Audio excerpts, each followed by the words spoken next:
2021ல Swedish company கிளார்னா அப்படின்ற company 700 பேரை டக்குன்னு வேலையை விட்டு தூக்கிட்டு நாங்கள் அதுக்கு ஃபுல்லாக ஏஐயா வச்சு நாங்கள் ஒர்க் பண்ணிக்கிறோம் அப்படின்னு சொல்லி 700 பேரை வேலையை விட்டு தூக்குனாங்க. இப்போ இல்லை எங்களால் ஏஐ வச்சு எதுவும் பண்ண முடியல, அவ்வளவுதா எங்களால் கஸ்டமர் சர்வீஸ் பெருசாக பண்ண முடியல, அது ப்ராப்ளம் ஆகுதுன்னு சொல்லி திருப்பியும் ஹையர் பண்ணுறோம் அப்படின்ற மாதிரியான விஷயங்களை அவங்க சொல்லியிருக்காங்க. இப்போ இதில் ஏஐ முழுசாக நம்பி இருக்கவே முடியாது அப்படின்றது சாமானிய மக்கள் இன்ஸ்டாகிராமில் இந்த மாதிரி சோஷியல் மீடியாவில் பகிரக்கூடிய செய்திகள் அதிகம் பார்க்க முடியுது.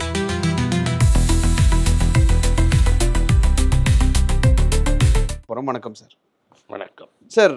ஏஐ தான் இனிமேல் உலகத்தை ஆளப்போகுது அப்படின்ற ஒரு கருத்து தொடர்ந்து இப்போ இருந்துகிட்டே இருக்கக்கூடிய சிச்சுவேஷனில் இப்படி ஒரு விஷயம் நடந்திருக்கு. ஒரு ஸ்வீடன் கம்பெனி 700 பேரை வேலையை விட்டு தூக்குனாங்க. இப்போ ஏஐ வச்சு எங்களால் ஒர்க் பண்ண முடியல, we are getting back to hire people. நீங்கள் என்ன பண்ணுங்கன்னா, அந்த கம்பெனி என்ன பிஸ்னஸ் பண்ணுறதுன்னு பார்க்கணும். அந்த company buy now pay later மாடலில் ஃபைனான்ஸ் பண்ணுற கம்பெனி. ஒரு ஆஸ்திரேலியன் கம்பெனி கூட இருந்தது. இது ஒரு ஸ்வீடிஷ் கம்பெனி. இதுக்கு JP Morgan Chase, BlackRock, Singapore pension fund, இது மாதிரி நிறைய பேர் இன்வெஸ்ட் பண்ணியிருக்காங்க. இவங்க என்ன பண்ணுவாங்க, நீங்கள் போய் ஒரு கடையில் ஒரு பொருள் வாங்கிக்கலாம். அந்த பொருளுக்கு நீங்கள் பேமெண்ட் கொடுக்க வேண்டாம். அதுக்கப்புறம் 3 தவணையா இல்லை 4 தவணையா நீங்கள் பேமெண்ட்டை கொடுத்துடலாம். அதுக்கு அந்த கடை உங்களுக்கு கமிஷன் கொடுப்பாங்க. இன்ட்ரெஸ்ட்டுக்கு பதிலாக கம்பெனி பேமெண்ட் பண்ணும். உங்களுக்கு கிடைக்க வேண்டிய டிஸ்கவுண்ட்டை இவன் ஸ்குவீஸ் பண்ணி வாங்கி இவன் அதுக்கு ஃபைனான்ஸ் காஸ்ட்டை யூஸ் பண்ணிகிட்டு இருந்தான். அமெரிக்காவில் என்ன பண்ணாங்கன்னா, ஊபர் ஈட்ஸ் அது மாதிரி இடத்துலலாம் ஊபர் ஈட்ஸில் நீங்கள் சாப்பாடு ஆர்டர் பண்ணிவிட்டு இன்றைக்கே சாப்பிட்டு தின்னு அதுக்கப்புறம் அதுக்கு பில்லை நீங்கள் 4 மாதமாக கொடுக்கலாம் அப்படின்னாங்க. நீங்கள் நார்மலாக ஃபிசிக்கல் அசெட், இப்போ நான் ஏசிக்கு ஃபைனான்ஸ் கொடுத்தேன்னா 1 மாதத்தை பணத்தை நான் முன்னாடியே வாங்கிட்டு 4 மாதத்தில் 2 மாதம் கலெக்ட் பண்ணிட்டு போயிட்டேன்னா எனக்கு லாபம். ஆனால் நீங்கள் கன்சம்ஷன் ஐட்டம், சாப்பாட்டுக்கு நடுவில் கோத்தக் மஹிந்திரா பேங்க் பண்ணாங்க, வெக்கேஷனுக்கு ஃபைனான்ஸு, ஃபாரின் டூருக்கு ஃபைனான்ஸுனா ரிக்கவரிங்கிறது ரொம்ப கஷ்டமாயிடும். இது பேசிக்லி அன்செக்யூர்ட் பர்சனல் லோன் கொடுத்தாங்க. இந்த அன்செக்யூர்ட் பர்சனல் லோன் ஒரு ஆளுக்கு எவ்வளோ கொடுக்கலாங்கிறதுக்கு கம்ப்யூட்டர் சிமுலேட்டட் டெக்னாலஜி யூஸ் பண்ணாங்க. இன்றைக்கும் அதில் டேட்டா ஏஐ பெட்டராக பண்ணும். ப்ராப்ளம் எங்கே வந்தது அப்படின்னு நீங்கள் பார்த்தீங்கன்னா, ஃபஸ்ட்டு அமெரிக்காவில் போன 1 வருஷமாக லோ இன்ட்ரெஸ்ட் ரெஜிம் முடிஞ்சு போயிடுச்சு. இவங்களுக்கெல்லாம் 0%ல் இஷ்டத்துக்கு லோன் கொடுத்துருந்தான். இவன் 0% வாங்கிட்டு நல்லா எல்லாம் ஜகன்னு ஓடிட்டு இருந்தது. இப்போ என்ன ஆயிடுச்சுன்னா, இன்ட்ரெஸ்ட் ரேட்டே அமெரிக்காவில் 1 வருஷம் ரீசெட் ஆகி 4.5% ப்ளஸ் சம்திங் ஆகும். ஏன்னா பேங்க்குக்கே 4.25% 4.5% இருக்கும். 30 year yield government of United ஸ்டேட்ஸுக்கே 5% ஆகிடுச்சு. அமெரிக்காவுக்கே பாரன் பஃபட் 4.5% கடன் கொடுக்குறான். ஸோ இவன் 5-6% தான் கடன் வாங்க முடியும். இந்த 5-6% கடனை வாங்கிட்டு இவன் அந்த ஊபர் ஈட்ஸ்காரன்ட்ட 10% டிஸ்கவுண்ட் வாங்கினா தான் இவனுக்கு 4% மிஞ்சும். ஸோ ஊபர் ஈட்ஸ்காரன் 10%லாம் டிஸ்கவுண்ட் தர மாட்டான், ரைட்டா? ஸோ அவனுக்கு மார்ஜின் ஸ்குவீஸு காஸ்ட் ஒரு சைடில் ஏறுது. இன்னொரு சைடில் அமெரிக்காவில் ட்ரம்ப் அடித்த பூத்தில் டெலிக்வன்சி அங்கே ரொம்ப ஏறிடுச்சு. எல்லாம் சாப்பிட்டு கழிஞ்சாச்சு, இன்னொரு வாட்டி கிரெடிட் கொடுத்தா தான் நான் சாப்பிட முடியுங்கிறவனுக்கெல்லாம் நீங்கள் சாப்பாட்டில் கிரெடிட் கொடுத்தீங்கன்னு வைங்க. இப்போ நம்ம ரத்னா கேஃபில் போய் நான் சாப்பிட்டு நான் 5 மாதத்தில் காசு தரேன்னா ரத்னா காஃபி இட்லியே நான் உடனே சாப்பிட்டாச்சு எங்கேருந்து ரிகவர் பண்ணுவேன். ஸோ எப்போதுமே என்னென்னா, சொரோஸ் சொல்கிற மாதிரி ஒரு சிஸ்டமில் பூம்பர் சீக்வன்ஸ்னு வரும்.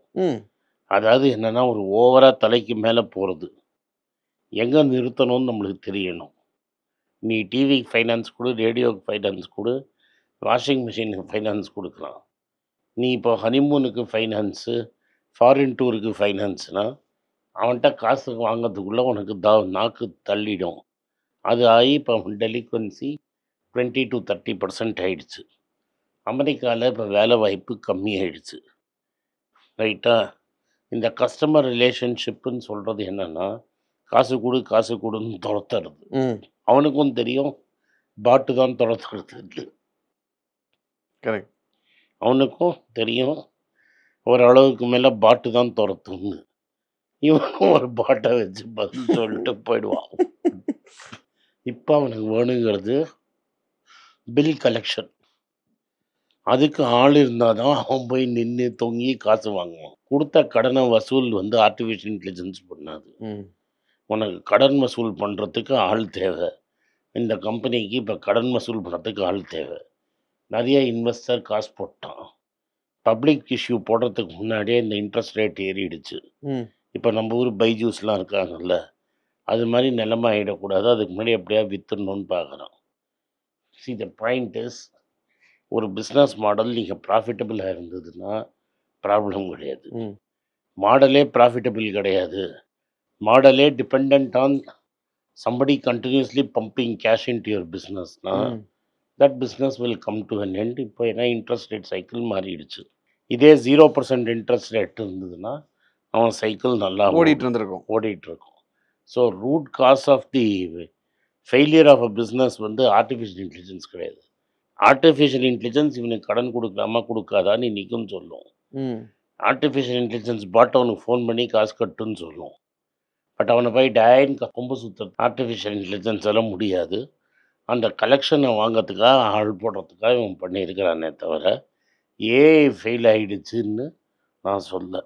அவனும் தப்பாக உங்களுக்கு ரிப்போர்ட் பண்ணுறாங்க. ஏஐ எல்லாம் ஃபெயில் ஆகல.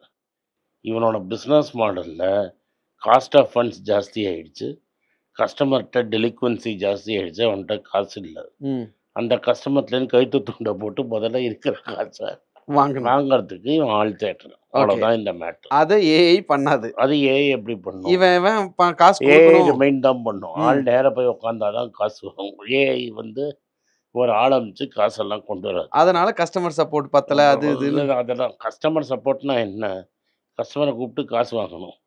இப்போ மெக்டானல்ட்ல $1000 வாங்கி சாப்பிட்டு மாதம் $250 தரேன் நம்பது சாப்பிட்ற இருந்தது கொடுத்தேன்.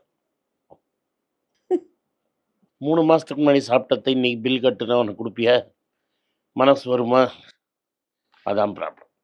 ஓகே சார், இப்போ இந்த ட்ரெண்டில் இப்போ ஏஐ மேலே தப்பில்லை, இது நீங்கள் சொல்கிற அந்த சைக்ளிக்கல் ப்ராப்ளம் தான் அப்படிங்கிறது ஒரு முக்கியமான. ஏஐ வந்து ஓவர் ஹைப் பண்ணி எல்லார் வேலையும் எடுத்துடணும்னு சொல்லலை. ஏஐ ஒன்றும் பண்ணாதுன்னு சொல்லலை. ஏஐ ஒரு கத்தியை நீங்கள் எப்படி யூஸ் பண்ணுறீங்களோ அந்த வேலையை செய்யும். கத்தி கைண்ட் லேர்னிங் என்வாயன்மெண்ட்டில் கரெக்டாக வேலை செய்யும். கத்திட்ட அவனை டெய்லி ரிமைண்டர் அனுப்புனா ரிமைண்டர் அனுப்பிச்சுன்னே இருப்பான். அவன் அந்த ரிமைண்டரை தொடச்சி போட்டு போயிட்டானா நீ ஒன்றும் பண்ண முடியாது. இல்லை சார், ஆள் தான் போய் அங்கே ஷவுட் பண்ணுங்கிற சுச்சுவேஷன் தான் அவன் இருக்கிறான் அன்னைக்கு. பேசிக்லி அவன் பிஸ்னஸ் மாடல் போயிடுச்சு. இப்போ இறங்கி கொடுத்த காசெல்லாம் குண்டா சுட்டு வசூல் பண்ணுற மாதிரி பண்ணணும். ஆமாம். இப்போ மெக்டானல்டில் வந்து சமைக்கிறதுக்கு மட்டும் ஆளை போட்டுட்டு ஏஐ காலை ஹேண்டில் பண்ணுதான் சூப்பராக ஹேண்டில் பண்ணும். ஏன்னா அது கடன் வசூல் பண்ண வேண்டாம். கடன் வசூல் பண்ணுறது வேறு, கடன் கொடுக்கறச்சியும் உனக்கு ஏஐ தேவையில்லை. யார் வேணால் கடன் கொடுத்தா வாங்கிறதுக்கு ரெடியாக வருவான். அந்த ஆள் திரும்பி கடனை கட்டுவானாங்கிறது தான் ப்ராப்ளம். அதுவும் ஏஐ சொல்லிடும். பட் இங்கே என்ன ஆயிடுச்சுன்னா ஏஐ அதான் நான் சொன்னேன் கிரண்ட் ஒர்க் தான் செய்யும்னு. இந்த சுச்சுவேஷனில் லோன் கொடுக்கலாமான்னு கேட்டால் அன்றைக்கி அதுக்கு கொடுக்குறான்னு தான் சொல்லுவோம். 0 இன்ட்ரெஸ்ட் ரேட்டு, இன்ஃப்ளேஷன் இல்லை, ஜகஜகன் எக்கானமி ஓடின்னு இருக்கு.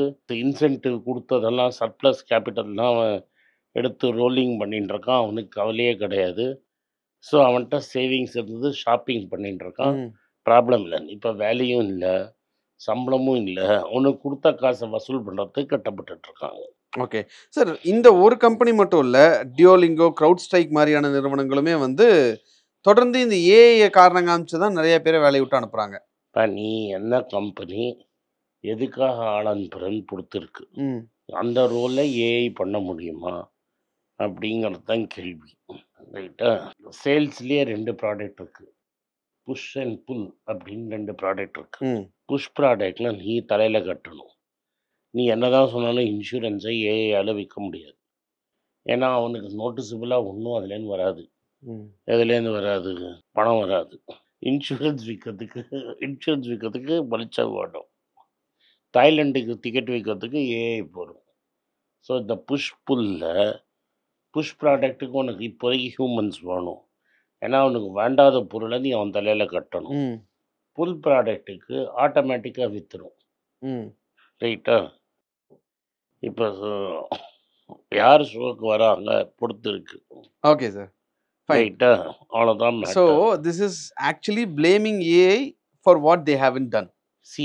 ஏஐ வந்து இன்சூரன்ஸ் வித்துரு அப்படின்னு சொல்ல முடியும். ம் இப்போ ஐம் ஃபீலிங் இன்விசிபிள், எனக்கு உடம்புக்கே வராதுன்னு நினச்சேன்னா நான் மெடிக்கல் இன்சூரன்ஸே போட மாட்டேன். ஸோ ஒரு ஆளை வச்சு என்னை மிரட்டணும். அவனுக்கு பாரு உன் வயசு 58 ஆயிடுச்சு, ம் 4 பேர் 58 வயசில் போய் படுத்துட்டு இருக்கான்னா பயந்து போய் காசை கட்டுவான். ம் ஆனால் தாய்லாண்டில் போய் என்ஜாய் பண்ணலாம் அப்படின்னா அவனுக்கே ஆசையாக இருக்கும். பொட்டாட்டிகிட்ட கூட சொல்ல ஓடி வந்துடுவான். Okay sir. சார் புஷ்ஷுக்கும் புல்லுக்கும் உனக்கு வித்தியாசம் இருக்குது. ஓகே. ஸோ எந்த ப்ராடக்ட்டுக்கு எந்த ஃபங்க்ஷனை நீங்கள் ஏஐ வச்சு ரீப்ளேஸ் பண்ணலாம், எந்த ஃபங்க்ஷனை வச்சு ஏஐ ரீப்ளேஸ் பண்ண முடியாதுன்னு. ஒரு எக்ஸாம்பிள் நியூயார்க் டைம்ஸ் வந்தது, ம் ரிவர்ஸ் ஆன பொசிஷன் சொல்கிறேன். ம் இந்த அமெரிக்காவில் இட்ஸ் ஸோ ஃப்ராக்மெண்டட். பர்சனல் ஃபைனான்ஸில் ரிப்போர்ட் எழுதுவாங்க. இந்த ரிப்போர்ட் எழுதுறதுக்கு வெளியிலேருந்து ஒரு ஆளை ஹையர் பண்ணி வச்சுருப்பாங்க. ம் இப்போ நடுவில் என்ன பண்ணிட்டாங்க, அந்த ஆட்களுக்கெல்லாம் வானான்னு சொல்லிட்டு சாட் ஜிபிடி வச்சு எழுதிட்டாங்க. ம் நான் சாட் ஜிபிடி ப்ராப்ளம் தான் எல்லாருக்கும் ஒரே மாதிரி ரிப்போர்ட் எழுதும். ம் ஆமாம். ஸோ நீ ஹெவி காசு வாங்கறச்சு அவன் 10 பேர்கிட்ட ரிப்போர்ட் வாங்கினா 10 பேருக்கும் அதே ரிப்போர்ட் மாதிரி இருக்கும். அதனால நீ வந்து எக்ஸ்க்ளூசிவாக எழுதுறதுக்கு மாற்றி எழுதுறதுக்கு உனக்கு ஒரு ஆள் தேவை. ம் சாட் ஜிபிடி எழுதாதுன்னு சொல்ல. ChatGPT give a personal finance ரிப்போர்ட்னா அது ரிப்போர்ட் கொடுக்கும். ம் மேக்கிங் த ஃபாலோயிங் ரெக்கமெண்டேஷன்ஸ்னு நீங்கள் உள்ளே போட்டிங்கன்னா அது சாட் ஜிபிடின்னு தெரிஞ்சிடும். Hmm so where that report is very critical. ம் நீங்கள் சாட் ஜிபிடி யூஸ் பண்ண முடியாது. எப்படியும் அவன் 10 ரூபா தான் கொடுக்குறான், ஜீரோடா மாதிரி சேல்ஸ் பண்ணுறான்னா ம் ஃப்ரீயாக கொடுக்கறதுனால நீ என்ன பிடி போட்டாலும் சாட் ஜிபிடியோ நீ ஜெமினி பிடியோ எதை போட்டாலும் அவன் வாங்கின்னு போகணும். கரெக்ட். புரியுறதா? ஸோ நான் தான் சொல்கிறேனே, இப்போ நீங்கள் எனக்கு என்னோட சேர்ந்து சுற்றினதில் ஆர்டினரி டீ கடையிலையும் டீ சாப்பிட்ருக்கீங்க, ம் தாஜ் கோரமண்டல்லையும் உட்காந்து டீ ம் சாப்பிட்ருக்கீங்க. தாஜ் கோரமண்டலில் டீ 500 ரூபா, ம் ஒரு டீ 500 ரூபா. ம் அதுக்கு கோட்டு சூட்டு போட்டு ஒருத்தன் வந்து பிஸ்கட் வச்சு காலில் விழுந்து கொடுப்பான் டீ. ம் ஹாப்பியாக இருக்கும், டீ நல்லா இருக்கும், குடிப்பீங்க. 15 ரூபாய்க்கு டீ கொடுத்தா டீ கொடுறா அப்படின்னு கொடுப்பான், அந்த டீயும் நல்லா இருக்கும். ம் ஸோ இந்த 15 ரூபா டீக்கு நீங்கள் ஜிபிடியை யூஸ் பண்ண முடியும், நீங்கள் 500 ரூபா டீக்கும் ஏஐ யூஸ் பண்ண முடியும். ஆ ஆனால் என் ஈகோ டிக்கலைன்னு 500 ரூபா இடத்துக்கு ஏஐக்கு வரமாட்டேன்.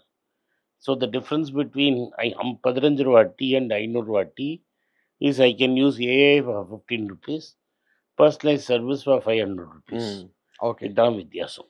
Okay sir. ஃபைன். ஸோ இந்த ஒரு விஷயம் வந்து இன்னைக்கு வந்து சோஷியல் மீடியால பயங்கர ட்ரெண்டிங்காக போயிட்டு இருக்கு. சார் அதுக்கான நான் விளக்கத்தை திரும்பி நீங்க ரொம்ப நான் ம் என்ன சொல்கிறேன்னா, வேர் ஹியூமன் இன்டர்ஃபேஸ் இஸ் ரிக்வயர்ட். ம் நீங்கள் வந்து புஷ்ஷா புல்லான்னு பார்க்கணும். ம் கிளைண்ட்டு ஈஸியாக வாங்கிடுவான் ம் அப்படின்னு தெரிஞ்சதுன்னா உங்களுக்கு கவலை கிடையாது. இப்போ மேட்ரிமோனியல் சர்வீசஸ்னால் இட்ஸ் அ புல் ப்ராடக்ட். கல்யாணம் பண்ணிக்கணும்னு நினைக்கிறவன் தான் வருவான். ம் ஸோ அவன் என்ன பண்ணுவான், நீ எங்கே ஜாதகம்னு தேடி அவனே எடுப்பான், ஆமாம். நீ ஒன்றும் தேட வேண்டாம். ரைட்டா? Hmm so you don't have to இந்த பொண்ணுக்கு இப்படி இருக்குது அப்படி இருக்குது என்கிட்ட இவ்வளோ ஜாதகம் இருக்குன்னா நீ சொல்ல வேண்டாம். ம் ஏதாவது ஒன்று கல்யாணம் பண்ணிக்காதானே அவன் எடுத்து 100 ஜாதகத்தில் எது மேட்ச் ஆகும்னு பார்த்துட்டு இருப்பான். ம் so depending on whether a product will require selling ம் or sell without effort, ம் the amount of AI is required, required. especially in cases like this. Okay sir. Fine. இது ரொம்ப கிளியராக எக்ஸ்பிளைன் பண்ணீங்க. இன்னைக்கு சோஷியல் மீடியாவில் ஆக்சுவலாக ட்ரெண்டிங் இதுதான். ஏஐல தப்பில்லை, அந்த பிஸ்னஸ் மாடலில் என்ன நடந்துட்டு இருக்கு அப்படிங்கிறத ஆனந்த் சார் தெளிவாக எனி விளக்கினாரு. பிஸ்னஸ் ப்ராப்ளம்னா பிஸ்னஸ் மாடலில் பாருங்கள், ஏஐ ப்ளேம் பண்ணாதீங்க. Okay sir. நன்றி சார் உங்களுடைய விளக்கத்துக்கு. நன்றி. வணக்கம். எனக்கு ஒரு விஷயத்தை அட்டென்ஷனுக்கு கொண்டு வந்திருக்காங்க. என்னோட ஏஐ ஜென்ரேட்டட் இமேஜை பார்த்து யாரோ ட்ரேடிங்க்கு பணம் கொடுத்து ஏமாந்துருக்காங்க. ப்ளீஸ், உங்களுக்கு நான் பல தடவை சொல்லிட்டேன், இப்பவும் சொல்கிறேன், நான் யார்கிட்டையும் பணம் டைரெக்டாக வாங்குறது இல்லை, அப்பாயின்மெண்ட் பார்க்குறதே கிடையாது. அதனால் என்னை பார்க்கலான்னு யாராவது காசு கேட்டாங்கன்னா இல்லைன்னு சொல்லிவிடுங்க. அடுத்தது ஒரு இமெயில் ஐடி இருக்குது, அதில் போட்டால் எங்கள் டீம் கான்டாக்ட் பண்ணுவாங்க. அது டைம் ஆகுதுன்னா வினோதோட இன்ஸ்டாகிராம் அக்கௌண்ட்டில் வினோத்தை மெசேஜ் பண்ணுங்க. அவன் என் தம்பி, அதுலேயும் அவன் காசு கேட்க மாட்டான். காசு கேட்குறாங்கன்னா ஏமாறுறீங்க. யார் என்ன சொன்னாலும் கம்பெனிக்கு செபி அல்லது ஐஆர்டிஏ அல்லது ஆர்பிஐ ரெஜிஸ்ட்ரேஷன் இருக்கணும். இந்த 3 ரெஜிஸ்ட்ரேஷன் ஏதாவது இருந்தால் தான் உங்களோட பணத்தை நீங்கள் கொடுக்கணும். நீங்கள் இன்கேஸ் ஆஃப் இன்சூரன்ஸ் டைரெக்டாக இன்சூரன்ஸ் கம்பெனிக்கு தான் கொடுக்கணும். இன்கேஸ் ஆஃப் ட்ரேடிங் நீங்களே புரோக்கர்கிட்ட போட்டு ட்ரேட் பண்ணணும். மியூச்சுவல் ஃபண்டும் கம்பெனிக்கு தான் கொடுக்கணும். த்ரூ எக்ஸ்சேஞ்சு நீங்கள் வாங்கிக்கலாம். இதெல்லாம் எதுக்கு நான் உங்களுக்கு சொல்கிறேன்னா, யாரையாவது சொல்கிறாங்கன்னு நம்பி ஏமாறாதீங்க. உங்களுக்காக நான் ட்ரேட் பண்ண முடியாது, அது இல்லீகல். நான் ட்ரேடும் பண்ணுறது கிடையாது. அதனால் ட்ரேடிங் ப்ராஃபிட் பண்ணி தரேன்னு சொல்கிறது ஏமாத்தல். எனக்கு ட்ரேடிங் பண்ண தெரியாது. என் பேரை சொல்லி ட்ரேட் பண்ணி உங்களுக்கு ப்ராஃபிட் ஷேரிங்னா ஃப்ராடு, ஏமாற்றம். நான் யார்கிட்டையும் காசு கேட்கல, கேட்கவும் மாட்டேன்.